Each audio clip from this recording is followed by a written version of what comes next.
Stella Tours, tur Anda terpercaya, mengesankan. Stella Tours, tur Anda semakin indah, menyenangkan, berbagi kisah bersama. Stella Tours dari Stella Kuarta Wisata berpengalaman lebih dari 30 tahun membawa Anda pada perjalanan ziarah dan rohani yang sangat indah dan berkesan. Stella Tours melayani lebih sungguh, melangkah lebih jauh. Stella Tours, tur Anda semakin indah, menyenangkan, berbagi kisah bersama. Stella Tours. Hubungi 021-8779-4878 atau www.stellatours.com. Selamat malam Bapak Ibu semua. Malam Michael. Malam Bapak Ibu. Malam Patricia. Selamat malam Arianto. Romo Suster. Malam. Malam Bapak Ibu, Romo semua. Selamat malam Pak Michael. Selamat malam Bu Wahyu. Malam Bu Yusriani. Malam. Oke, selamat malam buat yang di YouTube semua. Puji Tuhan, malam hari ini kita boleh berjumpa kembali di dalam acara kita, Virtual Pilgrimage Series. Ini adalah pertemuan yang ke-21. Ya, tidak terasa kita sudah bersama-sama di dalam 21 minggu pertemuan Virtual Pilgrimage Series ini. Sekarang jam 7:30 waktu Jakarta, kita akan segera mulai acara kita. Kita akan awali dengan doa. Silakan Arianto. Terima kasih Michael. Kembali Bapak Ibu selamat malam. Barangkali sudah ada Suster atau Romo yang bergabung. Selamat malam juga. Semoga kita tetap sehat di masa COVID yang tidak mudah ini ya. Tapi kita mau tetap mengisi waktu dengan sebaik mungkin, dan saya percaya dengan acara ini pun kita memuji dan memuliakan Tuhan. Mari kita awali acara kita dengan doa bersama. Di dalam nama Bapa dan Putra dan Roh Kudus. Amin. Tuhan, ajarilah kami untuk pandai bersyukur untuk setiap pengalaman yang kami alami, untuk waktu yang Kau berikan kepada kami dari saat ke saat. Kalau malam hari ini kami boleh berkumpul bersama dalam acara virtual ini pun karena kemurahan hati-Mu, karena belas kasih dan cinta-Mu kepada kami. Berkati ya Tuhan acara yang kami akan laksanakan bersama dari awal sampai akhir, agar semuanya berjalan dengan baik. Semoga bersama Santo Benediktus dan Santa Skolastika, kami boleh memuji, memuliakan nama-Mu kini dan sepanjang masa. Amin. Kemuliaan kepada Allah Bapa dan Putra dan Roh Kudus, seperti pada permulaan, sekarang, selalu, dan sepanjang segala abad. Amin. Dalam Bapa dan Putra dan Roh Kudus. Amin. Michael. Amin. Oke, baik. Terima kasih Arianto untuk doanya untuk kita semua malam hari ini. Kita akan segera mulai acara kita. Saya izin untuk share screen saya.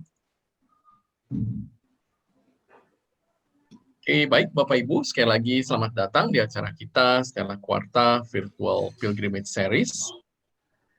Dan seperti biasa, nanti tolong Bapak Ibu untuk supaya menonaktifkan semua mikrofonnya, supaya kita bisa mengikuti acara dengan baik malam hari ini. Bagi Bapak Ibu yang belum subscribe YouTube channel kami di Pilgrim Loka dan juga di Stella Kuarta Official, silakan Bapak Ibu bisa subscribe dan juga memfollow Facebook kami di Stella Kuarta Wisata dan Instagram kami di stella.kuarta. Bagi Bapak Ibu yang belum pernah mengirimkan pesan WhatsApp kepada kami, silahkan Bapak Ibu bisa kirimkan di 0818783552 supaya kami selalu bisa mengingatkan Bapak Ibu semua sebelum acara-acara yang kami adakan. Kami bekerja sama Bapak Ibu dengan Yayasan kami bekerja sama dengan Yayasan Sesawi untuk mendukung program Dukung Panggilan, membantu pendidikan calon imam di Seminari Menengah Santo Petrus Canisius di Mertoyudan dan Seminari Menengah Santo Laurentius di Ketapang, Kalimantan Barat. Detailsnya Bapak Ibu bisa lihat di layar ataupun nanti bisa kontak kepada kami. Kemudian kita tetap mau mendukung karya-karya Fransiskan di Tanah Suci lewat Komisariat Tanah Suci Indonesia. Silakan Bapak Ibu yang tergerak hatinya juga bisa melihat datanya di layar ataupun bisa kontak kepada kami. Bagi Bapak Ibu yang belum beli buku Siarah Batin tahun 2021, sudah bulan Maret sekarang ya, ada paket yang menarik seharga Rp65.000 dengan penanggalan liturgi tahun 2021 dan raih kesempatan Bapak Ibu untuk bersiarah secara gratis ke Tanah Suci bersama juga dengan Stella Quarta. Ya, jadi kesempatan yang baik saya kira Bapak Ibu, dan sudah selama saya kira 6 tahun terakhir ini ada cukup banyak pesiarah yang mendapatkan hadiah ini bisa berangkat ke Tanah Suci dan juga ke Eropa. Oke, Bapak Ibu, kita akan mulai acara kita malam hari ini. Kita akan berjalan ke satu tempat yang saya kira juga tidak terlalu sering dikunjungi di dalam perjalanan siarah, yaitu Monte Cassino di Italia. Dan kita akan mendengar kisah hidup dari Santo Benedictus dan juga Santa Scholastica. Bapak Ibu, seperti yang terdapat di layar Bapak Ibu semua, Monte Cassino atau Bukit Cassino, Bapak Ibu, itu terletak di sebelah tenggara dari kota Roma. Ya, kalau perjalanan dari kota Roma menuju ke Monte Cassino itu jaraknya kurang lebih sekitar 143 km, ya, atau dengan kendaraan sekitar 2 jam. Saya sendiri, Bapak Ibu, di dalam pengalaman saya bersiarah dan membawa rombongan, saya kira saya baru 2 kali saja pergi ke Monte Cassino. Ya, jadi bukan sebuah perjalanan yang sering kita lakukan untuk bisa berkunjung di tempat ini. Tempat yang sangat indah, ada biara yang sangat besar yang dibangun oleh Santo Benedictus sendiri ya pada kira-kira abad ke-6 yang masih tentunya berdiri sampai hari ini melewati perjalanan sejarah yang begitu panjang selama kurang lebih 1.500 tahun. Ya. Karena hanya satu tempat saja yang akan kita kunjungi malam hari ini, Bapak Ibu. Ya, jadi untuk melengkapinya tentunya kita juga akan mendengar kisah dari Santo Benedictus dan Santa Scholastica, tentunya tokoh sentral yang ada di tempat ini. Ya. Dan Arianto, Bapak Ibu, yang akan menyampaikan untuk kisah hidup dari Santo Benedictus dan Santa Scholastica. Dan kemudian nanti setelah selesai dari kisah hidup yang disampaikan oleh Arianto, saya akan membawa Bapak Ibu semua untuk berkunjung secara virtual lewat foto-foto yang sempat saya abadikan ketika saya bersiarah ke tempat ini. Silakan Arianto. Terima kasih Michael.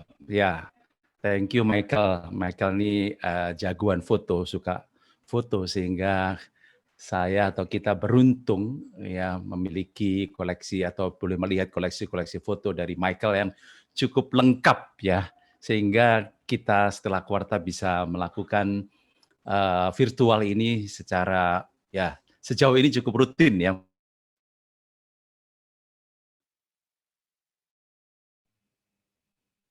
Halo Arianto, suaranya hilang. 2 orang kudus, yang satu okay. Bapak Ibu mengenal dengan baik, yaitu Santo Benedictus. Yang satunya lagi barangkali ada yang baru pertama mendengar, Santa Scholastica. Ya. Seharusnya ketika kita bicara Santo Benedictus itu di awal-awal ya. Tetapi barangkali kita lebih mengenal mungkin Santo Franciscus, Santa Bernadetta, ya, dan lain-lain ya. Tapi tidak apa-apalah ya. Kita tidak melewatkan yang santo yang memang luar biasa Bapak Ibu ya, karena dengan Santo Benedictus kita lalu mengenal biara-biara Benediktin ya, misalnya di Indonesia juga ada di Rawoseneng dengan Okso ya, juga yang pernah ke Eropa Bapak Ibu melihat di Montserrat itu juga biara Benediktin ya, juga di kemarin Michael cerita Trefontana di Roma juga biara Benediktin ya.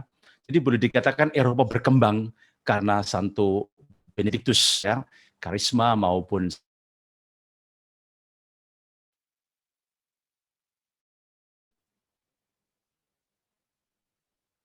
Halo, Arianto, suaranya hilang.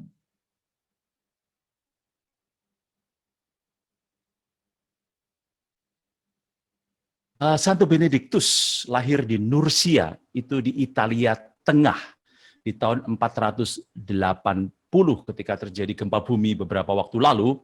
Ya, Nursia juga porak-poranda, ya termasuk gereja Benediktus di sana.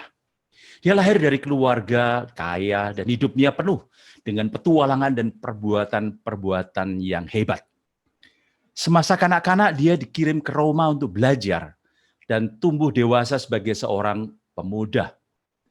Benediktus meninggalkan kota Roma dan ingin mencari suatu tempat terasing di mana dia dapat menyendiri bersama Tuhan. Ia menemukan satu tempat yang tepat di sebuah gua di Gunung Subiaco, kurang lebih 72 km sebelah timur kota Roma. Ya, jadi tidak begitu jauh dari kota Roma, tempat awal di mana dia itu bertapa. Ya, saya pernah ke sana juga. Subiaco jarang-jarang. Ya. Benediktus mengasingkan diri selama 3 tahun lamanya. Nah, setan seringkali membujuknya untuk kembali ke rumahnya yang mewah dan kehidupannya yang nyaman. Tetapi Benediktus berhasil mengatasi godaan-godaan tersebut dengan doa dan mati raga. Ya. Suatu hari iblis terus-menerus menggodanya dengan bayangan seorang perempuan yang cantik yang pernah dijumpainya di Roma. Iblis berusaha membujuknya untuk kembali ke kota mencari perempuan itu. Hampir saja Benediktus jatuh dalam pencobaan. Kemudian ia merasa sangat menyesal hingga dia menghempaskan dirinya dalam semak-semak duri yang panjang serta tajam. Ia berguling-guling di atas semak duri hingga seluruh tubuhnya penuh dengan goresan luka-luka. Sejak saat itu hidupnya mulai tenang. Ia tidak pernah merasakan godaan yang dahsyat seperti itu lagi. Kalau Bapak Ibu pernah ke Montserrat, di sana ada lukisan atau gambar dari Santo Benediktus di waktu muda ketika beliau masih ada di Subiaco di masa-masa dia bertapa. Ya, kalau kita menyusuri pinggir waktu mau naik ke Bunda Maria Black Madonna, ya di sana ada gambar dari Santo Benediktus muda. Baik, saya lanjut. Setelah 3 tahun orang-orang mulai datang kepada Benediktus. Ya pasti untuk berkonsultasi secara rohani, ya maupun bimbingan rohani dan lain sebagainya. Reputasi Benediktus sebagai seorang pertapa tidak bisa terus disembunyikannya. Namanya segera terkenal di antara penduduk desa sekitarnya. Tatkala superior dari sebuah biara di dekat gua pertapaannya meninggal dunia, biarawan di situ Benediktus menjadi pemimpin mereka. Dengan senang hati, Benediktus menerima permintaan itu dan meninggalkan gua pertapaannya. Ia disambut dengan gembira.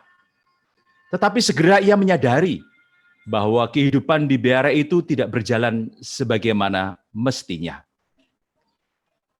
Para biarawan tidak disiplin dan lemah pendiriannya. Benediktus berusaha untuk memperbaiki situasi itu, namun tidak semua biarawan setuju. Ada yang bahkan membencinya dan berusaha meracuninya. Untunglah Benediktus selamat. Piala minum yang berisi racun itu tiba-tiba saja hancur ketika Benediktus memberkatinya sebelum meminumnya. Karena peristiwa ini, di dalam gereja kemudian berkembang satu cerita bahwa salib Santo Benediktus dikenal dapat dipergunakan untuk mengusir roh-roh jahat. Ya nanti Ari akan cerita sendiri kenapa demikian dan cerita mengenai salib Santo Benediktus karena saya yakin banyak Bapak Ibu yang salib Santo Benediktus ini. Ya. Benediktus segera meninggalkan biara itu dengan sangat sedih. Ia kembali ke gua di Subiaco. Dari sana ia mulai mengumpulkan banyak pertapa-pertapa yang terpencar di mana-mana. Sejak itu ia mulai meninggalkan idenya yang lama dan memulai kehidupan Cenobitik, yaitu suatu komunitas pria yang mengabdikan diri pada kehidupan religius. Itu yang dimaksud dengan kehidupan Cenobitik. Dengan meniru cara hidup asketis Mesir, teristimewa dari tradisi Pachomius, Benediktus mengelompokkan pengikut-pengikutnya dalam 12 kelompok menjadi satu komunitas tersendiri, dan masing-masing dengan pemimpinnya. Kehidupan dengan 12 biara ini dimulai di Subiaco. Selanjutnya, seorang bangsawan Roma memberinya sebidang tanah di Gunung Cassino atau Monte Cassino. Ya, sering kalau saya menyebut Monte Cassino dipikir kasino, bukan. Ya, ini nama sebuah gunung atau tempat atau kota, ya, Gunung Cassino. Gunung Cassino itu dekat kota Cassino, kira-kira 48 km jauhnya dari Subiaco, tempat di mana dia bertapa itu. Kota Cassino sendiri terletak di kaki gunung dan satu daerah yang sangat subur. Di gunung itu, Benediktus mendirikan sebuah gereja yang dipersembahkan kepada Santo Yohanes Pembaptis. Ya, tadi telah kita lihat ya gereja seperti apa, ya sangat indah, megah, kuat ya dan luar biasa. Ya. Di Monte Cassino, di Bukit Cassino itu, Santo Benediktus juga menuliskan peraturan-peraturan Ordo Benediktin yang mengagumkan. Ia mengajar para rahibnya untuk berdoa dan bekerja dengan tekun. Terutama sekali ia mengajarkan mereka untuk senantiasa rendah hati. Ya, kata-katanya gampang, rendah hati, tetapi untuk melaksanakannya tidak mudah. Benediktus dan para rahibnya banyak menolong masyarakat sekitar pada masa itu. Mereka mengajari orang banyak itu membaca dan menulis, juga bercocok tanam, dan aneka macam keterampilan dalam berbagai lapangan pekerjaan. Dikatakan cara bekerjanya sangat sistematis, ya. Dan inilah yang nanti juga mempengaruhi bagaimana Eropa berkembang dengan bercocok tanam, dengan pertaniannya, ya, karena juga antara lain ya meniru cara-cara yang dilakukan oleh Santo Benediktus atau komunitas Benediktin ini. Demikianlah awal dari terkenal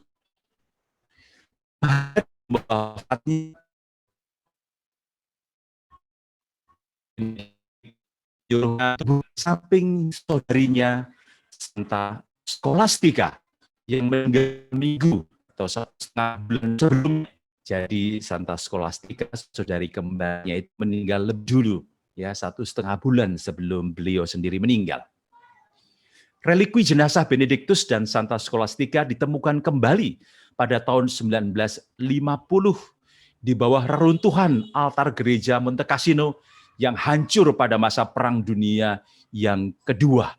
Ya, saya pernah melihat satu film dokumenter mengenai Nazi Hitler dan peperangan di ini betul-betul perangan yang sangat hebat sehingga sempat juga gedung-gedung yang ada di sana. Ya, mungkin nanti Michael akan melanjutkan. Beruntung bahwa suatu saat ya saya pernah juga sekali saja merayakan perayaan Ekaristi di gua, persis di samping makam Santo Benediktus dan Santa Scholastica, ketika membawa rombongan kecil individual. Ya, jadi saya sudah beberapa kali ke sana, tapi baru sekali saja bisa merayakan misa ya di gua persis di samping makam dari Santo Benediktus dan Scholastica. Makamnya tersebut sekarang berada di dalam gereja besar yang sangat indah. Saya memakai background dari basilika atau di dalam basilika yang memang sangat indah itu. Semua berita tentang kehidupan Santo Benediktus dan Santa Scholastica diketahui dari buku dialog karangan Paus Gregorius Agung yang ditulis 50 tahun sesudah kematian Benediktus. Jadi masih belum terlalu lama sehingga kita masih bisa boleh dikatakan boleh percaya ya, karena masa penulisannya yang tidak jauh dari masa kehidupan maupun kematian dari kedua orang kudus ini. Dan sumber informasi lain adalah aturan-aturan hidup yang disusunnya bagi pengikut-pengikutnya di Monte Cassino. Dari aturan hidup ini terlihat jelas kepribadian Benediktus sebagai seorang pemimpin biara yang ramah, bijaksana, dan penuh pengertian. Sikapnya sangat moderat baik dalam hal doa, kerja, pewartaan, makanan, tidur, dan lain sebagainya. Dan aturan hidup membiara dari Santo Benediktus merupakan aturan hidup membiara pertama di Eropa. Ya, jadi boleh dikatakan aturan hidup membiara Santo Benediktus ini juga dibaca oleh banyak ordo-ordo lain yang kemudian berdiri, ya, sehingga pasti akan mempengaruhi juga spiritualitas mereka. Santo Benediktus biasanya digambarkan sebagai seorang abbas, lihat di sebelah kiri gambar yang disiapkan Michael, yang sedang memegang satu salinan aturan hidup membiara, ya, kitab aturan, regula itu aturan, ya, dan dia mengenakan atau memakai tongkat sebagai kepala biara, abbas. Ya. Moto terkenalnya adalah ora et labora, berdoalah dan bekerjalah. Adalah moto yang lahir dari doa-doanya yang panjang. Bukan bekerjalah dan berdoalah, tetapi berdoa mendapatkan tempat pertama dalam sikap hidupnya. Baru kemudian bekerja. Nama Benediktus sendiri berarti bene itu baik dan dicere itu bicara. Jadi berbicara yang baik. Ya, barangkali di antara yang hadir di YouTube maupun di Zoom ada yang memiliki nama baptis Benediktus, ya, atau Benedikta. Ya, saya rasa acara kita malam hari ini cocok. Ya, Bapak Ibu lebih mengenal siapa mereka. Atau Santa Scholastica juga yang sebentar saya akan ceritakan. Demikianlah Santo Benediktus dikenal sebagai pendiri cara hidup monastik yang pertama di Eropa Barat. Ia wafat pada tanggal 21 Maret tahun 547 di usianya sekitar 67 tahun, ya. Jadi bulan depan ya kita merayakan wafat dari Santo Benediktus. Pada tahun 1966, Paus Paulus ke-6 menyatakan Santo Benediktus sebagai Santo Pelindung Eropa. Dan pada tahun 1980, Paus Yohanes Paulus II menambahkan Santo Cyrilius dan Santo Methodius sebagai Santo Pelindung Eropa bersama Santo Benediktus. Sekarang saya sampai pada arti salib Santo Benediktus, ya, karena saya juga senang salib ini. Saya juga punya beberapa dari salib Santo Benediktus ini. Ya. Ya, Ari, mungkin Bapak Ibu yang di rumah ada salib ataupun medali Santo Benediktus bisa sekalian dilihat, ya, karena mungkin selama ini ada simbol-simbol yang Bapak Ibu mungkin belum ketahui. Jadi sekalian bisa dilihat langsung di medali ataupun salib Santo Benediktus yang mungkin ada di rumah Bapak Ibu semua. Silakan, Ri. Boleh ya. Kalung saya punya, medali ada, ya rosario pun saya ada juga. Jadi memang cukup familiar, cukup akrab saya dengan salib ini. Ya, baik. Bapak Ibu bisa melihat di sebelah kiri, ya, Michael sudah mempersiapkan gambarnya. Kita tahu bahwa dalam pergulatan sehari-hari dengan roh jahat, Santo Benediktus biasa menggunakan tanda salib dan melakukan banyak mujizat dengan sarana itu. Ia juga mengajarkan kepada para muridnya untuk menggunakan tanda penebusan kita itu dalam melawan serangan setan dan dalam bahaya-bahaya yang lain. Hingga saat ini, salib Santo Benediktus dipercaya oleh sebagian orang sebagai medali pengusir setan. Santo Maurus dan Santo Placidus, para muridnya yang pertama, yang paling terkenal, mengadakan juga banyak mujizat dalam nama dan demi jasa-jasa pendiri suci ordo mereka, yang tidak lain adalah Santo Benediktus sendiri. Medali atau salib ini dibuat pada tahun 1880 di bawah supervisi para biarawan Monte Cassino guna menandai 1400 tahun kelahiran Santo Benedictus, ya. Jadi baru 1880 ya salib ini mulai dibuat ya, dan kemudian disebarluaskan dan menjadi sangat terkenal.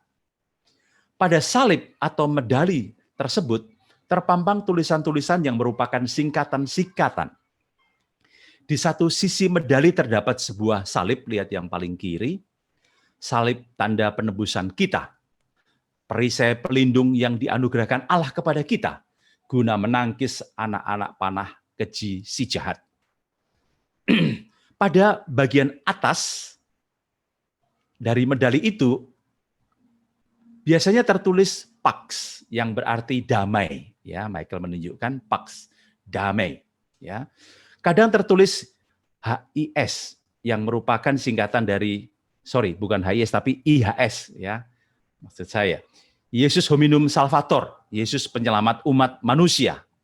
Ya, jadi kalau kita melihat simbol dari IHS, biasanya Romo-Romo Yesuit yang memakai simbol ini, itu berarti Yesus Hominum Salvator atau Yesus penyelamat umat manusia. Pada bagian dalam medali ada 4 huruf. Ya, lihat 4 huruf yang masing-masing di dalam lingkaran kecil yang bertuliskan singkatan CSPB. Ya, Michael sudah menunjukkan Crux Sancti Patris Benedicti, yang berarti inilah salib Santo Bapa Benedictus. Lalu pada palang vertikal ya dari medali itu, kita bisa lihat di sebelah kiri lagi, terdapat huruf-huruf CSSML yang berarti Crux Sacra Sit Mihi Lux. Semoga salib suci ini menjadi penerangku. Itu artinya. Dan pada bagian salib horizontal tertulis huruf-huruf NDSMD. Non Draco Sit Mihi Duc, yang berarti jangan pernah biarkan si iblis menjadi pembimbingku atau leader. Ya, kalau disatukan menjadi inilah salib Santo Bapa Benedictus. Semoga salib suci ini menjadi penerangku, jangan pernah iblis menjadi pembimbingku atau leaderku. Ya, itu arti secara lengkap. Apabila kita melihat bagian tepi pada lingkaran dari sebagian kanan dan searah jarum jam, ya, kita dapati huruf-huruf ya, VRSN SMV, ya, dan kemudian SMQLIVB, ya, diterjemahkan di sini atau singkatannya Vadem Retro Satana, Nunquam Suade Mihi Vana, Sunmala Kelibas ipse venena bibas, dan diterjemahkan menjadi enyahlah engkau iblis atau setan, jangan nasihatkan pemikiran yang sia-sia kepadaku. Cawan atau piala yang kau tawarkan adalah kejahatan, minumlah sendiri racun-racunmu. Ya, menarik ya Bapak Ibu ya kata-kata ini ya. Jadi ini tadi muncul karena Benedictus hendak diracun oleh para biarawan yang tidak suka, sehingga minumannya diberi serbuk racun, tapi sebelum dia meminumnya, dia memberikan berkat atas piala itu, dan piala itu pecah. Ya, jadi kalau saya gabung semuanya menjadi inilah salib Santo Bapa Benedictus. Semoga salib suci ini menjadi penerangku. Jangan pernah iblis menjadi pembimbingku. Enyahlah engkau iblis, jangan nasihatkan pemikiran yang sia-sia kepadaku. Cawan yang kau tawarkan adalah kejahatan. Minumlah sendiri racun-racunmu. Ya, itu secara lengkap kalau mau diterjemahkan. Lalu pada sisi sebaliknya, nah itu ya, terdapat gambar Santo Benedictus dengan tangan kanannya memegang salib, yang adalah kuasa dengan mana ia mengadakan begitu banyak mukjizat, dan tangan kirinya memegang kitab regula suci, aturan-aturan biara yang dia tuliskan untuk komunitasnya. Sampai hari ini masih dipakai. Ya, teman saya Romo Didik dari Bandung, Romo Wirasmo Hadi Suryo PR, saat ini sedang berada di satu biara ya di Tilburg ya. Dia sedang mengikuti semua acara di sana ya. Yang dipakai adalah regula Santo Benedictus ya, itu di Tilburg ya. Ada banyak tempat ya. Ya, kembali. Regula suci Santo Benediktus yang membimbing semua pengikutnya dengan jalan salib menuju terang abadi. Ya, jadi untuk menuju terang abadi salibnya, syaratnya memang harus lewat jalan salib. Pikulah salibmu tiap hari dan ikutlah aku. Ya, atau pikulah salibmu setiap hari, ya, menyangkal diri dan ikutlah aku. Maka Tuhan menjanjikan kehidupan abadi di surga, terang abadi. Saya rasa itu satu ungkapan yang sering kita dengar, ya, itu spiritualitas kita sebagai orang Katolik memang. Baik, lanjut. Di kanan bawah Santo Benediktus, lihat ya, Michael tunjukkan, terdapat gambar cawan beracun yang dihancurkannya ketika membuat tanda salib atasnya. Lalu di kiri bawah terdapat seekor gagak yang hendak membawa pergi seketul roti beracun yang dikirimkan seorang musuh yang dengki kepada Santo Benediktus. Ya, ini cerita gagak juga satu cerita yang unik dalam kehidupan Santo Benediktus. Ya. Dan burung gagak terdapat tulisan bahasa Latin, Crux Sancti Patris Benedicti, yang berarti sama tadi, inilah salib Santo Bapa Benediktus. Ya. Kemudian di sekeliling medali terdapat tulisan, Bapak Ibu sekalian, ya. Eius in obitu nostro presentia muniatur, yang berarti semoga kehadirannya melindungi kita di saat ajal. Santo Benediktus adalah pelindung mereka yang diambang ajal, diambang kematian. Ya. Sebab peristiwa kematiannya yang mulia, ia menghembuskan jiwanya, sementara ia berada dalam doa di hadapan sakramen Maha Kudus. Di bawah Santo Benediktus kita baca XSM Casino, lalu tulisan angka Romawi, yang berarti dari Monte Cassino atau dari Bukit Cassino Suci tahun 1880.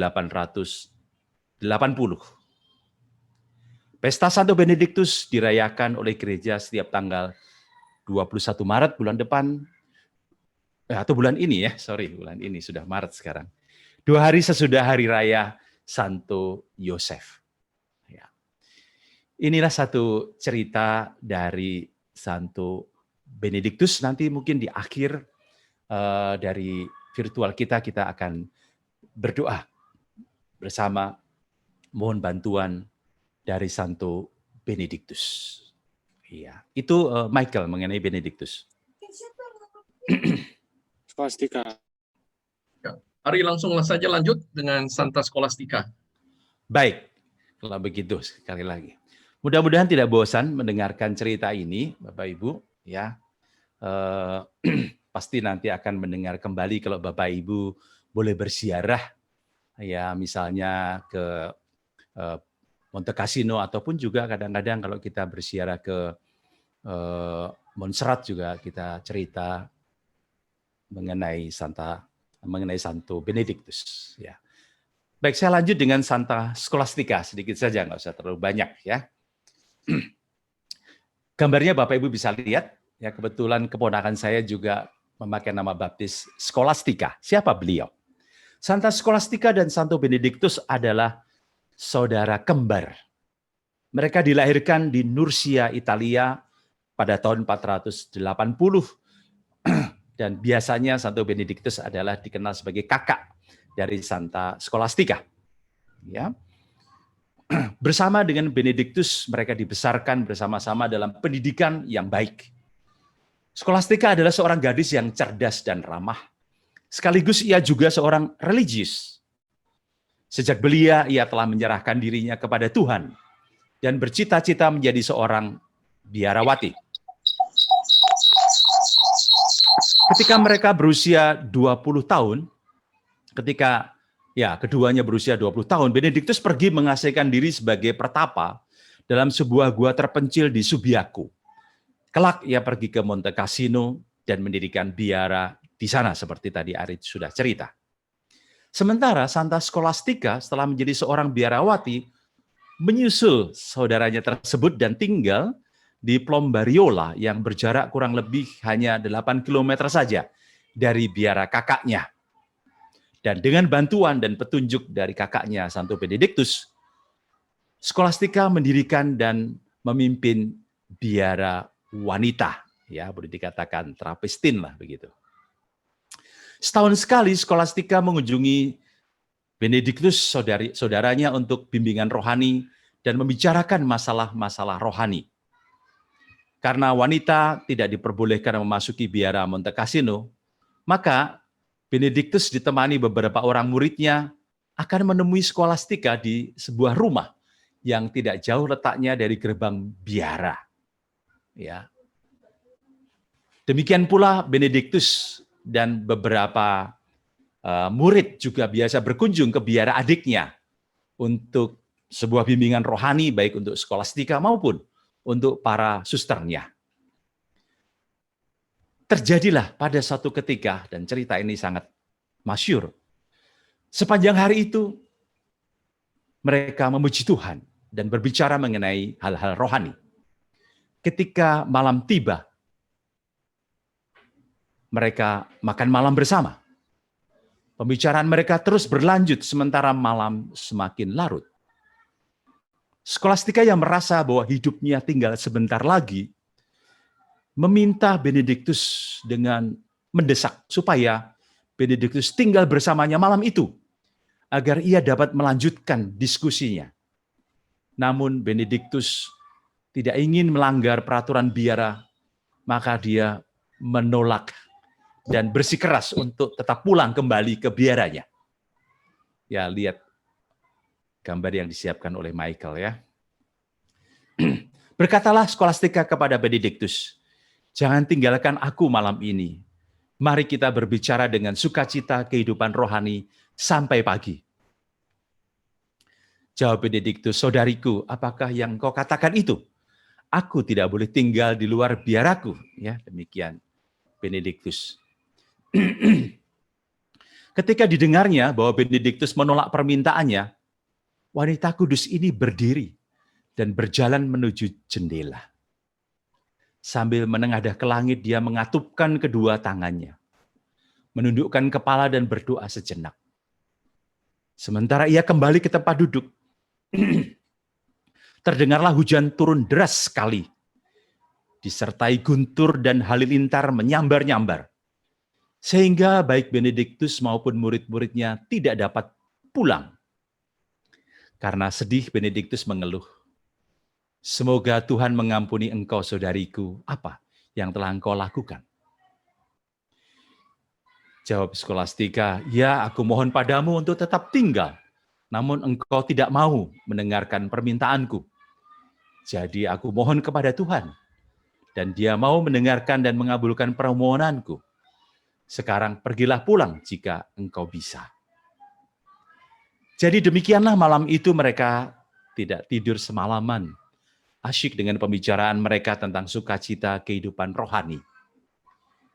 Karena peristiwa ini, Santa Scholastica oleh gereja diangkat menjadi Santa pelindung badai dan hujan, dan perantara kita dalam memohon cuaca yang baik.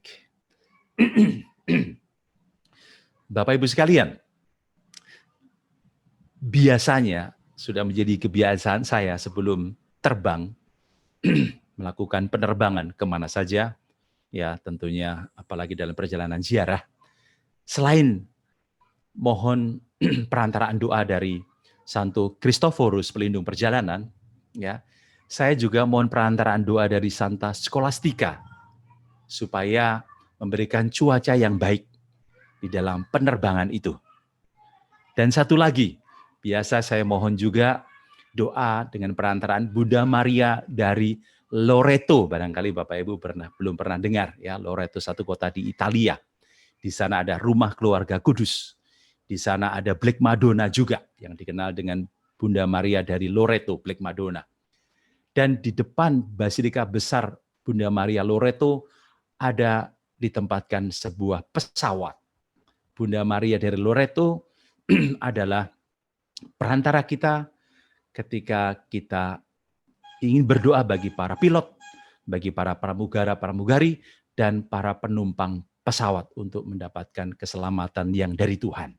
Ya, jadi sekali lagi kita mengenal kalau kita mau mengadakan perjalanan khususnya dalam penerbangan, ya kita selain Santo Kristoforus, kita juga berdoa mohon cuaca yang baik dari Santa Scholastica dan juga mohon keselamatan dan juga pekerjaan pilot, pramugara-pramugari, dan para penumpang pesawat dari Bunda Maria Loreto. Ya, semoga ini menjadi informasi yang baik bagi Bapak Ibu sekalian.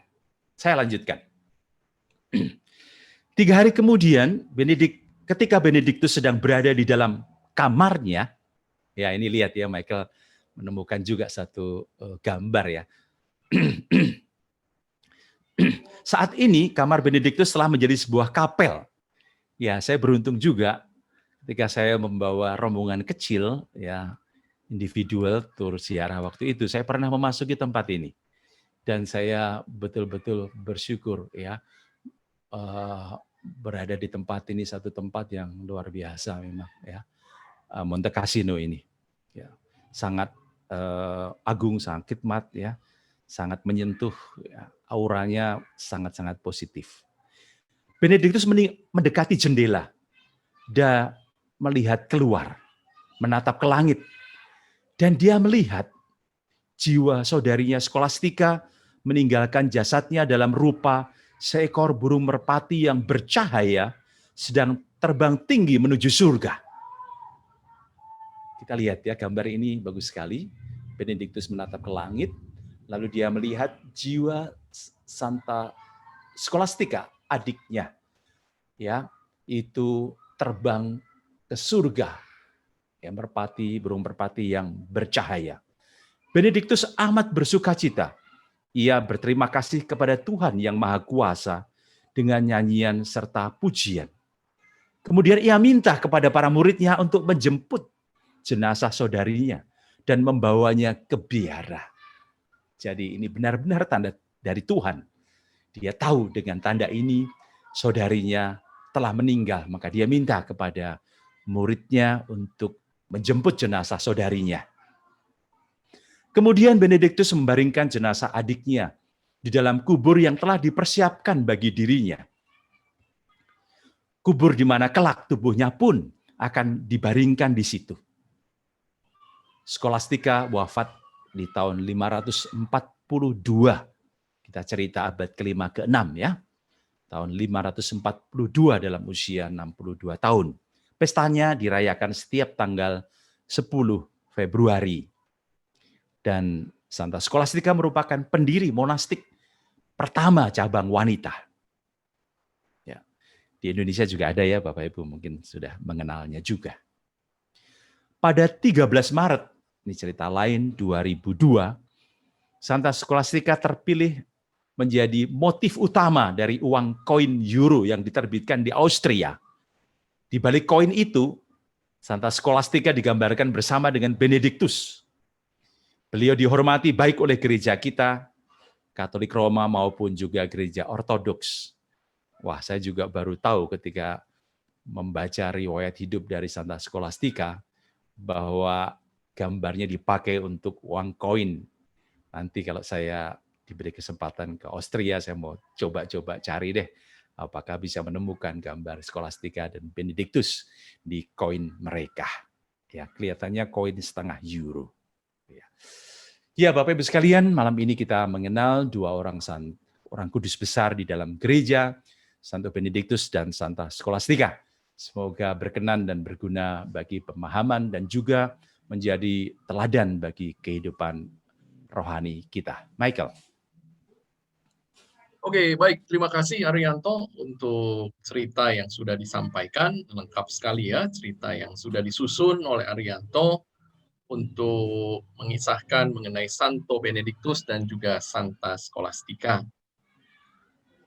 Bapak Ibu, Sekarang saya akan ajak Bapak Ibu untuk melihat beberapa foto ya dari tempat ziarah di Monte Cassino ini. Ya, kita lihat ini foto yang saya dapatkan dari Google ya, dan bagus sekali ya pemandangan yang ada di sekitar Bukit Cassino ini yang ada di sebelah tenggara dari kota Roma. Biara Monte Cassino, Bapak Ibu, itu adalah biara pertama dari Ordo Benediktin. Kurang lebih terletak sekitar 130 km sebelah tenggara kota Roma. Terletak di ketinggian 520 meter di atas permukaan laut. Dan biara ini dibangun tahun 529 oleh Santo Benediktus dari Nursia. Biara ini, Bapak Ibu, sempat beberapa kali di dalam sejarahnya dihancurkan dan dibangun lagi. Yang pertama adalah di tahun 570 ketika bangsa Lombards pada saat itu. Bangsa Lombards ini, Bapak Ibu, adalah orang-orang yang datang kalau sekarang ini dari daerah Jerman. Ya, dan mereka menghancurkan biara ini pada tahun 570. Kemudian dibangun kembali pada tahun 718. Tahun 883 ada penyerbuan dari orang-orang Saracens. Ya, orang-orang Saracens ini, Bapak Ibu, mungkin Bapak Ibu sering dengar kata ini, Saracens. Saracens ini adalah orang-orang yang datang dari Jazirah Arab yang beragama Islam, ya, yang saat itu juga sempat sampai di tempat ini. Kemudian biara ini dibangun kembali tahun 1949. Tahun 1799 abad ke-18 pada saat itu hancur juga oleh tentara Prancis. Ya. Dan yang paling terakhir, Bapak Ibu, biara ini sempat hancur luluh lantak pada tahun 1944 di saat Perang Dunia Kedua di dalam sebuah peristiwa yang berlangsung saat itu kurang lebih selama sekitar 3 atau 4 bulan yang terkenal sebagai The Battle of Monte Cassino. Ya, jadi ini adalah pertempuran antara pasukan sekutu dengan pasukan Jerman saat itu. Dan kemudian Bapak Ibu, biara dibangun setelah Perang Dunia Kedua selesai dan berdiri dengan megah sampai hari ini. Ya, jadi biara dibangun Bapak Ibu dengan konstruksi dan arsitektur yang sama sebelum hancur pada Perang Dunia Kedua. Kita lihat Bapak Ibu dari sisi yang lain ya. Ini adalah biara Monte Cassino. Kalau kita datang dengan bis dari kota Roma, ya, umumnya kita selalu datang dari kota Roma ketika ke tempat ini, bisa dalam perjalanan singgah ketika kita menuju ke arah selatan. Ya, umumnya kita mau ke kota Napoli atau ke kota Pompei, dan kita mampir di Monte Cassino ini. Ya, kalau Bapak Ibu lihat di gambar ini, di bagian kanan sebelah bawah ini adalah pintu masuknya. Jadi bis kita akan parkir di bawah, ya, kemudian kita akan naik sedikit berjalan kaki dan kita akan masuk lewat pintu ini, ya. Jadi di dalam biara sendiri ada cukup banyak anak tangga yang harus kita lewati ya untuk kita bisa melakukan kunjungan pesiarahan kita di biara Monte Cassino ini. Kita lihat dari sisi yang lain, Bapak Ibu, ya, indah sekali biara di Monte Cassino. Ini adalah pintu masuk ya yang tadi saya tunjukkan di sebelah kanan bawah. Ini adalah pintunya. Ini saya foto di dalam kunjungan saya tahun 2016. Jadi rupanya sepanjang saya pergi bersiarah, saya baru 2 kali ke tempat ini karena saya cek semua file foto saya, dan dua kunjungan tersebut itu saya lakukan saat itu di tahun 2016 ketika ada tahun khusus Jubileum luar biasa kelahiran Allah ya, pintu suci yang dibuka di kota Roma. Saya sempat ke Monte Cassino pada bulan Juli dan kemudian bulan Agustus. Jadi 2 bulan berturutan saya datang ke tempat ini. Ya. Di pintu gerbang Bapak Ibu ditulis Pax atau damai ya, seperti tadi kita juga lihat tulisannya yang ada di medali Santo Benediktus. Kita masuk ke dalam Bapak Ibu dan kita akan sampai di satu pelataran di mana ada taman yang indah dan di situ ada patung dari Santo Benediktus yang sedang mengangkat tangannya. Ya, kita lihat patung ini dari arah yang lebih dekat. Ya, ini adalah Santo Benedictus yang patungnya ada di taman yang ada di dalam kompleks biara.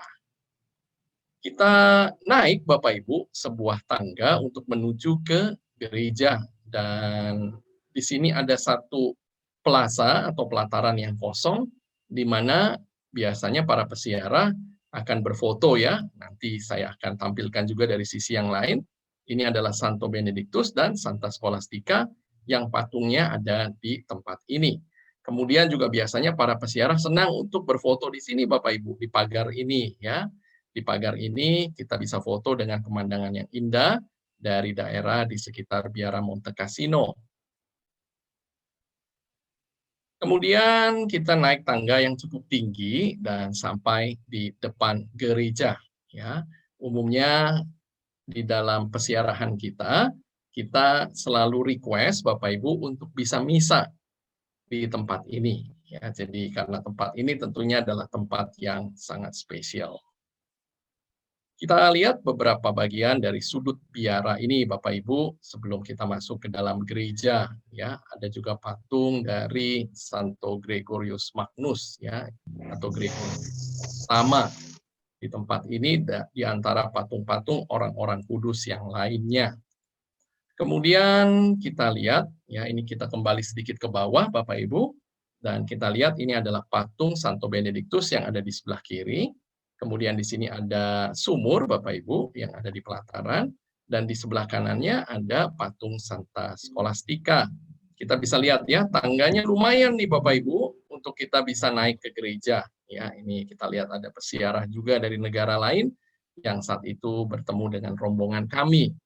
Ya, kelihatan ya di sini Bapak Ibu, lumayan ya tangganya untuk bisa naik ke gereja di mana ada makam Santo Benedictus dan Santa Scholastica. Patung Santo Benedictus, Bapak Ibu, ini salah satu juga yang boleh dikatakan menjadi mukjizat dari apa yang terjadi, saksi hidup, peristiwa yang terjadi di tahun 1944. Ketika saat itu terjadi sebuah pertempuran yang sangat terkenal, nanti Bapak Ibu bisa pelajari juga ya, atau melihat ceritanya secara lengkap di Google, ya, mengenai apa itu pertempuran atau Battle of Monte Cassino. Jadi Bapak Ibu, ya, Battle of Monte Cassino ini atau pertempuran Monte Cassino ini merupakan bagian dari pada saat itu perjuangan tentara sekutu untuk bisa masuk ke kota Roma. Ya, pada saat itu di Perang Dunia Kedua kita ingat bahwa Jerman dengan sekutunya diantaranya Italia itu bertempur dengan negara-negara Eropa yang lainnya, ya, ada Inggris, ada Polandia, ada Belanda, ada Prancis dan yang lain-lain. Di dalam perjalanan menuju ke Roma, ya, salah satu yang menjadi benteng pertahanan yang kuat pada saat itu adalah di daerah ini, ya, karena Bukit Cassino yang posisinya 520 meter di atas permukaan laut tentunya menjadi satu tempat yang sangat strategis untuk sebuah pertempuran. Ya, tetapi yang luar biasa Bapak Ibu, waktu itu tentara sekutu berpikir bahwa tentara Jerman itu menggunakan biara ini sebagai tempat pertahanan mereka. Ya, karena itu di bulan Februari saat itu tahun 1944 ya, baru saja atau masih di dalam musim dingin yang dingin saat itu, tentara sekutu kemudian memutuskan untuk menghancurkan biara ini Bapak Ibu. Ya, jadi biara yang sudah berdiri sekian ratus tahun, ya, karena dianggap ada tentara Jerman yang menggunakan biara ini, kemudian diputuskan untuk dibom. Ya, jadi dalam beberapa hari itu ada 1.400 ton bom yang dijatuhkan oleh tentara sekutu di biara Monte Cassino, Bapak Ibu. Ya, jadi bayangkan kehancuran yang terjadi dari biara ini. Ya, 1.400 ton bom itu banyak sekali ya, hanya untuk menghancurkan satu tempat yang relatif tidak terlalu besar. Dan karena itulah ya, kehancurannya betul-betul dahsyat di tempat ini. Tetapi mujizat Bapak Ibu, patung dari Santo Benedictus itu tetap berdiri. Ya, ini ada dokumentasi dari peristiwa di tahun 1944. Ya, ini patung yang sama nih Bapak Ibu. Ya, patung yang masih berdiri, ya tidak 100% utuh, tetapi masih berdiri ya. Kalau patung Santa Scholastica praktis sudah hancur total, tetapi Santo Benedictus masih relatif berdiri dengan tegak di sini. Ya, karena itu Bapak Ibu kita lihat bahwa ada bagian-bagian dari patung ini yang kemudian setelah perang selesai direnovasi. Jadi patung ini itu waktu tahun 1944 sudah berdiri di tempat ini kurang lebih selama 250 tahun. Ya, patung yang bersejarah betul ya, tetapi sayang bahwa kemudian karena peperangan tersebut harus rusak. Yang ironisnya Bapak Ibu bahwa ternyata setelah mereka hancurkan Via Monte Cassino ini karena mereka berpikir tentara Jerman menggunakannya sebagai tempat pertahanan, rupa-rupanya tentara Jerman nggak ada di situ. Ya, tentara Jerman rupanya tidak menggunakan tempat ini. Ya, itu kesalahan informasi dari tentara sekutu. Dan malah setelah dihancurkan, tempat ini baru kemudian digunakan oleh tentara Jerman.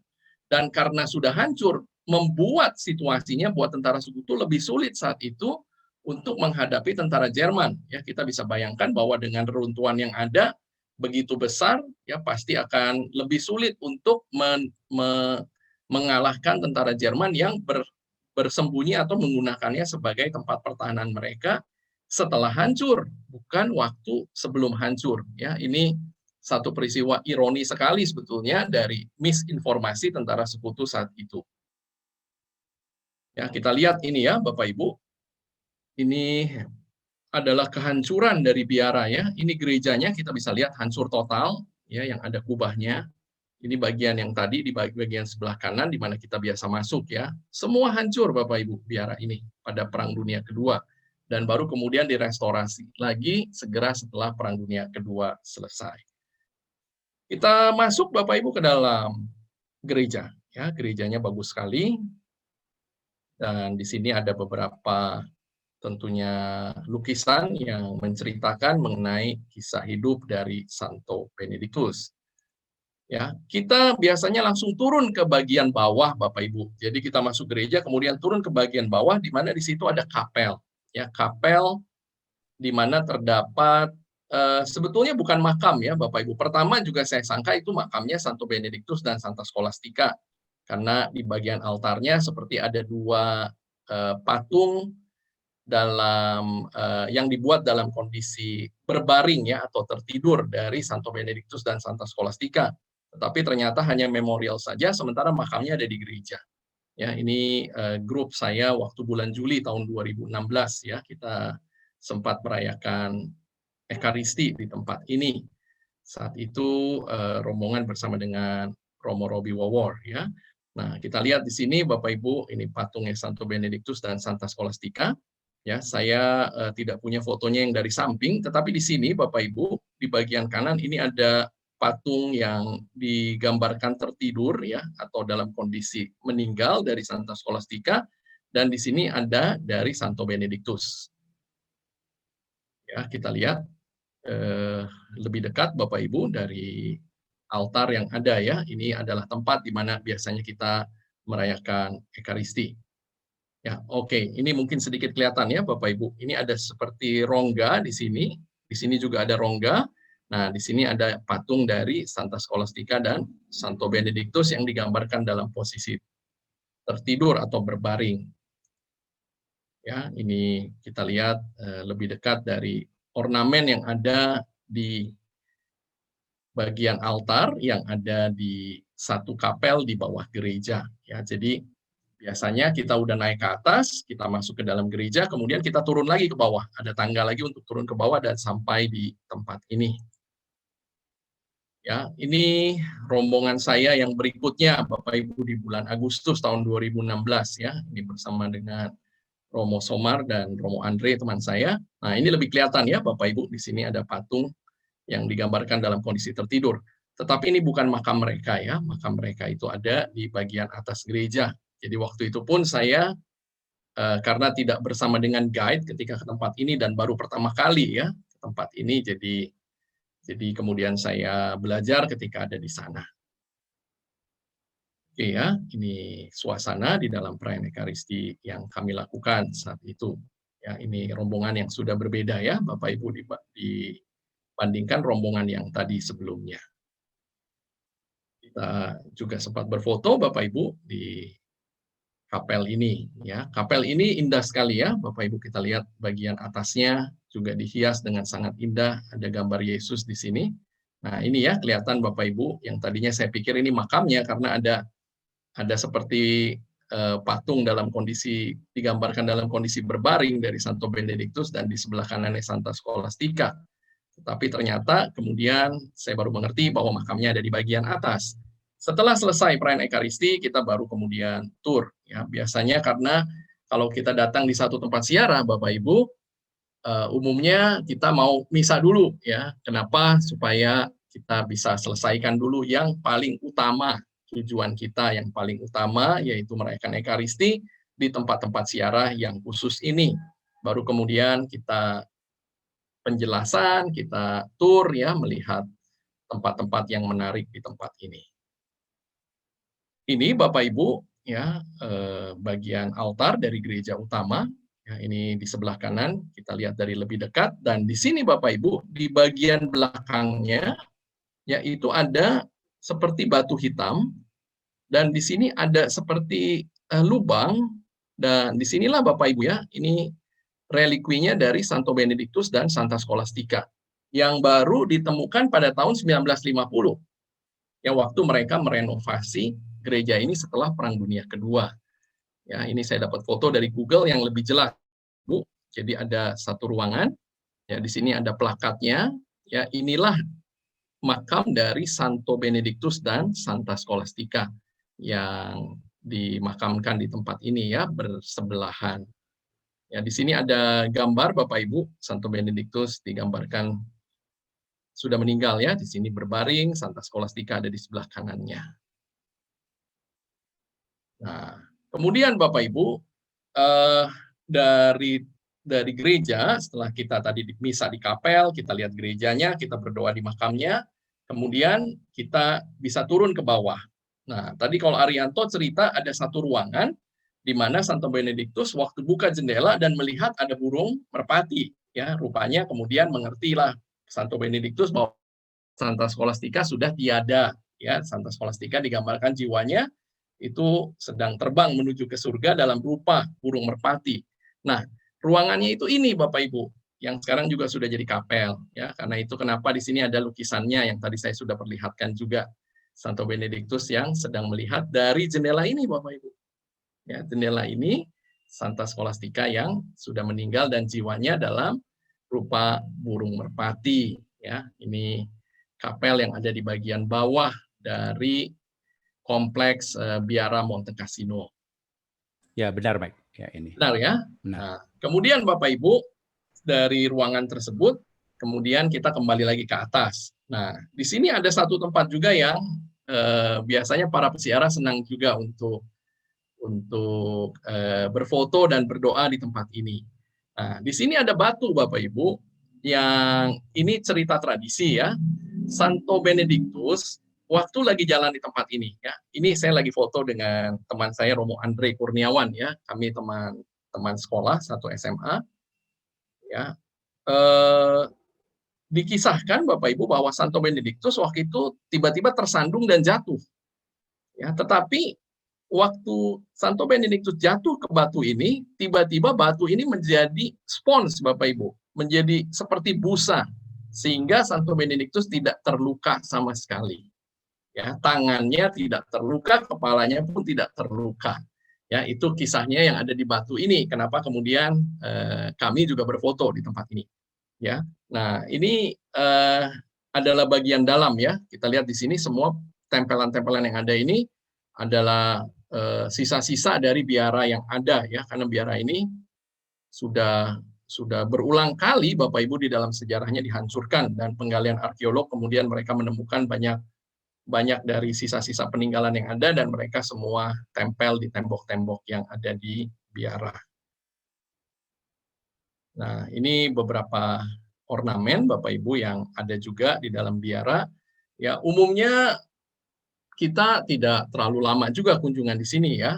Kunjungan saya yang kedua mungkin saya lebih punya banyak waktu dibanding yang pertama waktu itu ya. Dan di sini juga ada museum, Bapak Ibu, yang kita bisa lihat masuk ke dalam karena ini adalah biara yang sangat tua. Ya, mereka juga punya koleksi dari buku-buku, ya, ini buku-buku nyanyian, buku-buku doa yang sangat-sangat indah dan tua di tempat ini. Ya, ini beberapa koleksi mereka yang tersimpan di museum yang ada di biara Monte Cassino ini. Yang terakhir Bapak Ibu tentunya tidak lupa ya, kalau kita datang di Monte Cassino pasti kita mau pergi ke souvenir shop ya, karena kita mau membeli semua barang-barang yang berhubungan dengan Santo Benedictus ya, khususnya tadi medali, salib yang tergambar doa-doa yang tadi sudah dijelaskan oleh Arianto ya. Jadi kira-kira demikian Bapak Ibu kunjungan yang biasa kita lakukan di Monte Cassino ya. Sekarang saya mau berikan kesempatan kepada Bapak Ibu sekiranya ada pertanyaan yang ingin diajukan ya, sambil saya coba cek di chat dan juga di YouTube. Terima kasih. Ada beberapa, Mike. Ya. Mike, Silakan, kalau boleh bantu, Mike, saya baru saja kirim ke WhatsApp kamu di marketing itu doa Santa Scholastica. Rupanya ada yang minta doa Santa Scholastica, Mike. Ya. Sekaligus menjawab pertanyaan yang ada di chat, ya. Ya, kalau doa Santo Benedictus kita sudah siapkan ya. Ya. Dan tentunya Bapak Ibu doa-doa seperti ini kita sesuaikan ya dengan kondisi kita, ya. Selain juga kita doa spontan, ya. Saya biasa doa spontan juga, ya tentunya ada doa-doa yang sudah yang sudah baku dan membantu kita, ya. Tapi doa Santa Scholastica mungkin Michael bisa nanti tayangkan di situ supaya Bapak Ibu bisa potret juga, ya. Oke, Mike. Pertanyaan-pertanyaan sementara Michael menyiapkan, saya baca ya, Mike ya. Silakan dan jawab sekalian, Ri. Boleh, Ri. Iya. Baik, Bapak Ibu, saya akan mencoba menjawab. Yang bisa saya jawab, yang tidak saya nyerah juga. Nanti menjadi PR kita bersama karena saya memang bukan seorang ahli, ini tour leader aja, ya. Dan nanti kita cari sama-sama, ya, Bapak Ibu. Baik, pertanyaan pertama ada dari chat dulu ya, sebelum nanti ada di YouTube juga, ya. Jadi Pak Ari, doa Santa Scholastica gimana? Michael sedang mempersiapkan, ya. Kemudian Shalom dari Ibu atau Pak Albert atau Ibu Marlina ya. Apakah OP Ordo Predicatorum termasuk salah satu ordo yang didirikan Santo Benedictus? Bukan. Ordo Predicatorum didirikan oleh Santo Dominicus, ya, itu sejaman dengan Santo Franciscus dari Assisi beliaunya, ya. Jadi memang pada waktu itu pada masa Santo Dominicus, gereja sedang mengalami satu serangan dari bid'ah Albigensia. Dan Santo Dominicus kemudian mendirikan Ordo Predicatorum, artinya pengkhotbah, ordo pengkhotbah yang memang sangat pandai berkhotbah. Mereka menuntut ilmu tinggi-tinggi ya untuk juga menghadapi tantangan gereja dengan serangan dari bid'ah Albigensia dari kota Albi di Prancis ya. Di Indonesia juga berkarya para romo dari OP maupun juga suster saya rasa ada juga ya. Baik, lalu ya saya mohon maaf mungkin saya kurang tepat. Pertanyaan dari Bu Ratna sangat masuk akal karena saya dapati dua data yang berbeda ya. Sementara Santa Scholastica ya itu meninggalnya berbeda dengan Santo Benedictus ya di usia 67 dan 62 ya. Saya tidak menemukan data yang sama. Ya mungkin kalau nanti dari Bapak Ibu ada yang menemukan data yang sama tahunnya, mestinya di tahun yang sama karena hanya berbeda kurang lebih 1,5 bulan. Tapi saya nggak berani memilih salah satu karena saya belum menemukan yang pasti, ya data-data yang pasti. Ya karena ini sudah lama sekali, ya dan data itu dari Santo Gregorius Manius ya yang menulis riwayat hidup mereka ya. Jadi mohon maaf Ibu Ratna, tepat sekali Ibu ada pertanyaan ini, saya pun juga masih bertanya-tanya. Nanti kita cari sama-sama ya Ibu ya. Ya. Baik. Kemudian ada pertanyaan lagi di YouTube itu Abbas, ya. Itu ada yang bertanya, ya, apa yang dimaksud dengan atau sebagai seorang Abbas? Abbas adalah kepala biara, ya, kepala biara dari sebuah ordo Benediktin di satu tempat, ya, misalnya di Roweseneng itu ada Abbas juga, ya. Kemudian pasti di Monte Cassino, pasti juga di Montserrat itu ada Abbas, ya. Itu istilah pemimpin biara, ya. Kemudian ada pertanyaan apa lagi ya, Mike, ya? Oh iya, ini Skolastika meninggal karena sakit atau mendadak. Ini saya juga tidak dapat data yang pasti, ya. Tapi hanya beberapa saat, ya, ketika perjumpaan dengan Santo Benediktus itu, ya, itu Santa Skolastika sudah merasa bahwa hidupnya tidak akan lama lagi, maka dia sangat mendesak supaya Benediktus tinggal bersama malam itu, ya. Dan apa yang terjadi Bapak Ibu tadi Ari sudah ceritakan, ya. Ya, jadi saya rasa pasti juga kurang lebih lah kita mungkin bisa tahu, ya, meninggal dengan sangat tenang karena sudah tahu waktunya sudah dekat, ya, sudah bersiap diri, ya. Tapi apakah karena sakit atau tidak, saya nggak dapat data yang pasti, ya. Mendadak karena dia sudah tahu, saya rasa jadi tidak mendadak ya, Michael, ya. Ya, saya kira sudah terasa, tidak mendadak, sudah merasa, ya. Iya. Kemudian Santa Skolastika, pesta namanya kapan? Ya, tadi saya jelaskan 10 Februari ya untuk Santa Skolastika. Gereja memperingati tiap tanggal 10 Februari, yaitu untuk Santa Skolastika. Ya, ini Ibu Jenny di YouTube, ya. Terima kasih.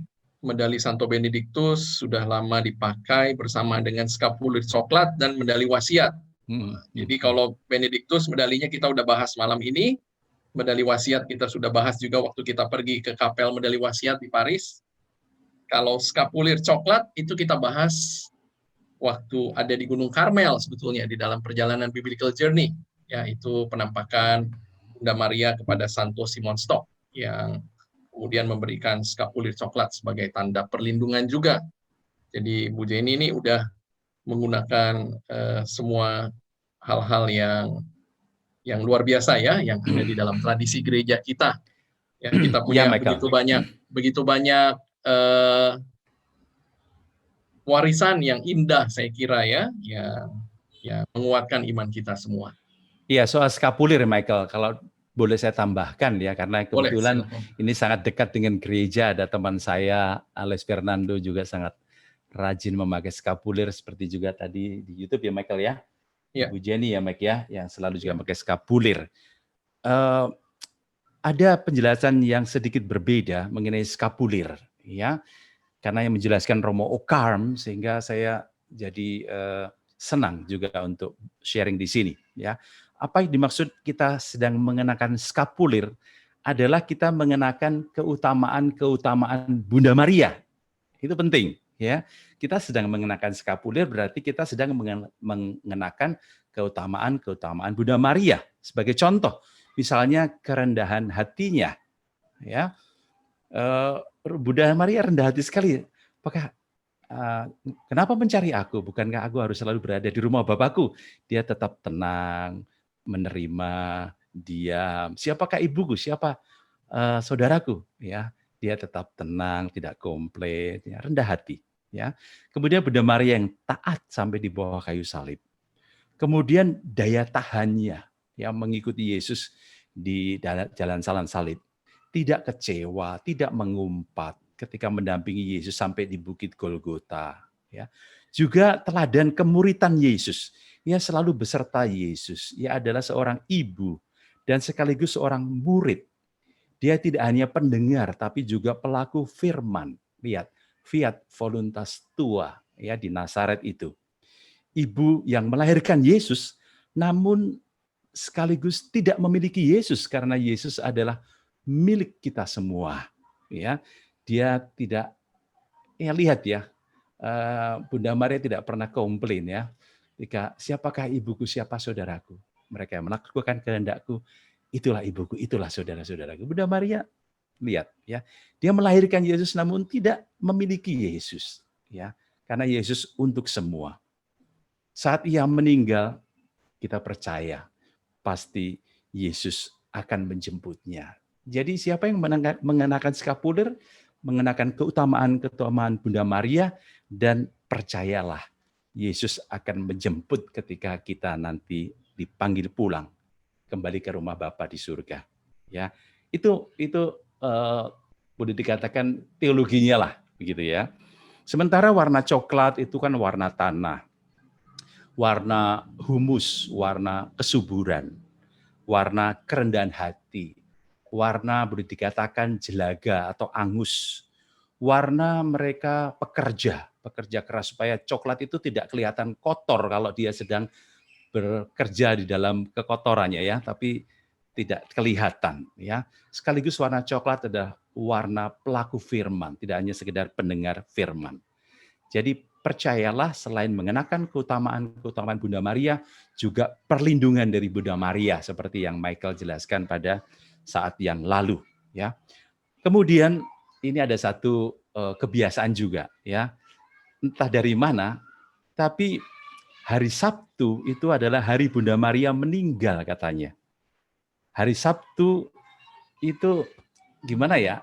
Tradisi dulu itu mengatakan kalau dia meninggal hari Sabtu langsung dijemput oleh Bunda Maria gitu ya, satu cerita atau katakanlah yang pernah Ari dengar ya. Jadi ini nggak bisa dibuktikan tentunya di kitab suci, nggak ada ya. Tapi ada orang yang mengatakan Bunda Maria meninggal di hari Sabtu, dan siapa yang meninggal di hari Sabtu, Bunda Maria langsung menjemputnya gitu ya. Itu Michael tambahan saya mengenai skapulir, Mike. Oke, thank you Ari. Itu saya juga baru dengar cerita skapulir yang tadi. Bagus sekali ya ceritanya ya. Bagus Tidak ya, hanya Mike ya. sekedar cerita penampakannya aja, cerita bahwa perlindungan yang dijanjikan oleh Bunda Maria bagi yang mengenakan skapulir. Karena itu skapulir ada dua bagian juga di depan dan di belakang. Betul. Ya, sebagai tanda perlindungan dari kedua arah tersebut. Buat dan kita selalu terbuat semua. dari kain ya, Mike ya. Selalu terbuat dari kain atau benang, bukan dari emas atau perak, enggak. Ya, ini salah satu bentuk kesederhanaan juga kan, yang menarik ya.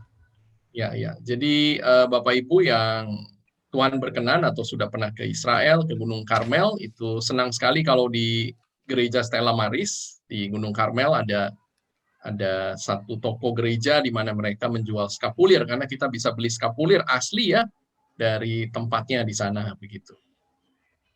Ya, oke. Dari Suster Yani ini sudah berkunjung ke tempat ini beberapa kali ya. Wah, luar biasa Suster, puji Tuhan. Ada Romo dari Indonesia, Pater Bintang dari Jakarta. Ya, saya kira ya selalu kita berulang kali juga bertemu dengan romo-romo dari Indonesia ya. Jika kita pergi bersiara di luar negeri. Banyak juga yang tugas di luar negeri.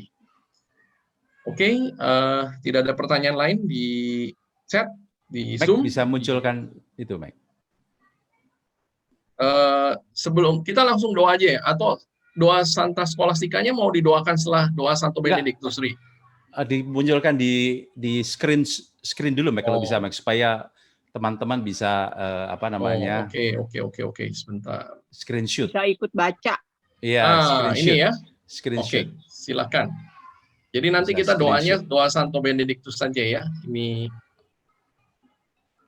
ya, silakan Bapak Ibu screenshot ya. Saya screenshot ya. Ini halaman pertamanya. Oke, ya, tentunya disesuaikan ya, Mike ya. Ya. Ini halaman keduanya ya. Oke, ada dua halaman Bapak Ibu dari doa Santa Scholastica. Halaman satunya ulang, Pak. Silakan Ibu. Oke, Ya. thank you. Terima kasih, sama-sama. Oke. Ya ada Pak. Oke ya, baik ya. Doa Benedictus. Ya. Oke, baik Bapak Ibu. Karena tidak ada pertanyaan Tadi lupa lain. pesta nama Pesta Santa namanya? Scholastica tanggal berapa ya Pak Mike? 10 Februari. 10 Februari, Ibu. Iya, oke. Oke, baik Bapak Ibu, sebelum kita tutup acara kita malam hari ini, kita nanti akan doa khusus mohon kepada Santo Benediktus ya. Arianto sudah siapkan untuk kita semua untuk Mike, menutup selesaikan virtual dulu, kita. Mike. Ya, Kamu selesaikan saya dulu. akan selesaikan dahulu sedikit informasi untuk minggu yang akan datang. Bapak Ibu, minggu yang akan datang kita akan bertemu lagi di dalam virtual kita dan kita akan berjalan menuju ke Pompei dan ke Lanciano.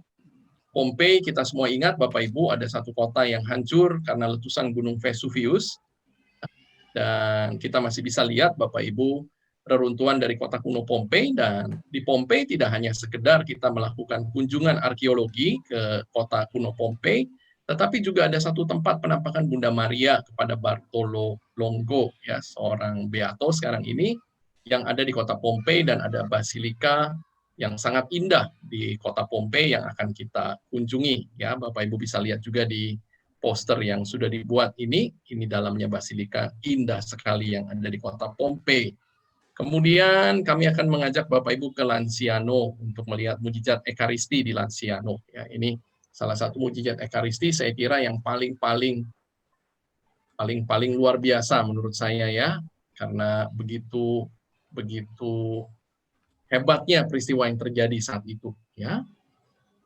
Kita ketemu lagi Bapak Ibu hari Rabu tanggal 17 Maret minggu yang akan datang di jam yang sama 19.30 sampai jam 9. Kemudian bagi Bapak Ibu yang masih ingin membeli Bapak Ibu buku Buen Camino masih bisa dapatkan dengan harga spesial Rp40.000. Silakan Bapak Ibu bisa pesan kepada kami di Stella Quarta Wisata di 0818 783 552. Ya, buku yang ditulis oleh Pak Joko dan teman-temannya ya. Saya kira menarik sekali bukunya, Bapak Ibu bisa beli dan kemudian membaca kisah yang sangat indah di dalamnya. Bagi Bapak Ibu yang belum subscribe, jadi tolong semua jangan lupa untuk subscribe ya YouTube channel kami di Pilgrim Loka dan juga di Stella Quarta Official.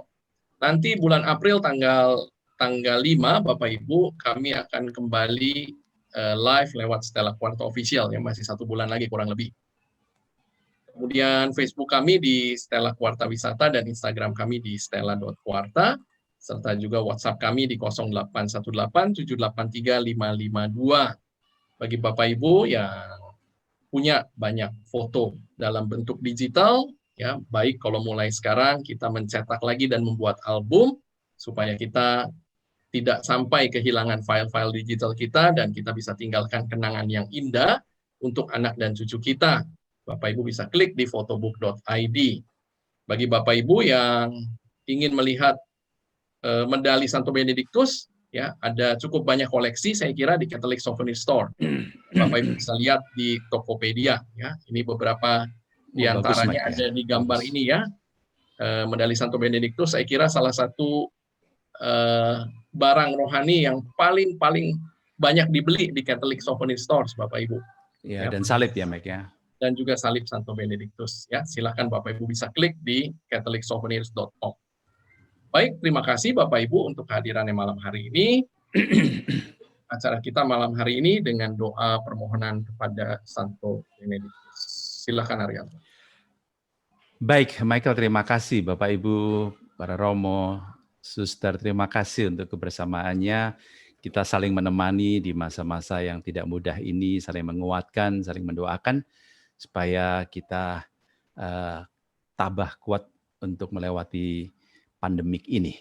Baik, Bapak Ibu, tolong disiapkan mungkin 1-2 permohonan, nanti saya akan berikan kesempatan beberapa detik untuk menyampaikan secara pribadi, ya, di dalam doa mohon bantuan Santo Benediktus, dan Bapak Ibu yang sulit untuk membaca karena kecil, ya mengikuti saja sambil mendoakan di dalam hati. Mari kita tutup sekaligus kita doa mohon bantuan Santo Benediktus. Dalam nama Bapa dan Putra dan Roh Kudus. Amin. Ya Santo Benediktus yang mulia, teladan agung segala keutamaan, bejana murni rahmat Allah. Lihatlah aku yang dengan rendah hati bersimpuh dalam doa. Aku mohon hatimu yang lemah lembut untuk mendoakanku di hadapan tahta Allah. Kepadamulah aku datang mohon pertolongan dalam segala mara bahaya yang setiap hari mengepungku. Lindungilah aku dari para musuhku.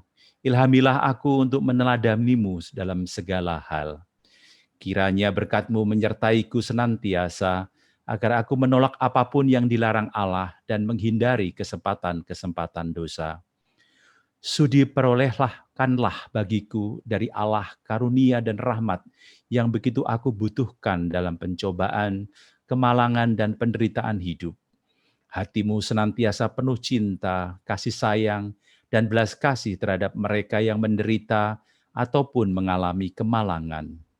Engkau tidak pernah membiarkan orang yang datang mohon pertolongan-Mu pergi tanpa penghiburan dan pertolongan.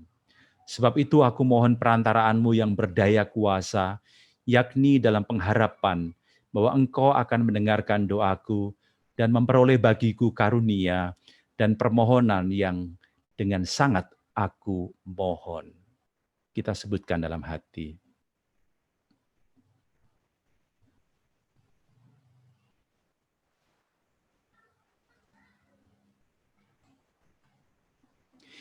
Jika itu demi kemuliaan Allah dan kesejahteraan jiwaku, tolonglah aku ya Santo Benediktus Agung, untuk hidup dan mati sebagai anak Allah yang setia, untuk senantiasa berserah pada kehendak-Nya yang kudus, dan untuk memperoleh kebahagiaan abadi di surga. Amin. Bapa kami yang ada di surga, dimuliakanlah nama-Mu, datanglah kerajaan-Mu, jadilah kehendak-Mu di atas bumi seperti di dalam surga. Berilah kami rezeki pada hari ini dan ampunilah kesalahan kami, seperti kami pun mengampuni yang bersalah kepada kami. Dan janganlah masukkan kami ke dalam pencobaan, tetapi bebaskanlah kami dari yang jahat. Amin. Salam Maria, penuh rahmat Tuhan serta-Mu. Terpujilah Engkau di antara wanita dan terpujilah buah tubuh-Mu Yesus. Santa Maria Bunda Allah, doakanlah kami yang berdosa ini sekarang dan waktu kami mati. Amin. Kemuliaan kepada Allah Bapa dan Putra dan Roh Kudus, seperti pada permulaan, sekarang, selalu, dan sepanjang segala abad. Amin. Dalam nama Bapa dan Putra dan Roh Kudus. Amin. Amin. Terima kasih. Oke, Michael, terima kasih Arianto, Romo, Suster, terima Bapak Ibu kasih Bapak Ibu sekalian, semua, terima kasih teman-teman, Suster. sahabat yang baik. Baik ketemu Kita minggu yang saling akan datang. kenal, yang belum kenal Terima salam kasih Pak kenal. Michael dan Pak.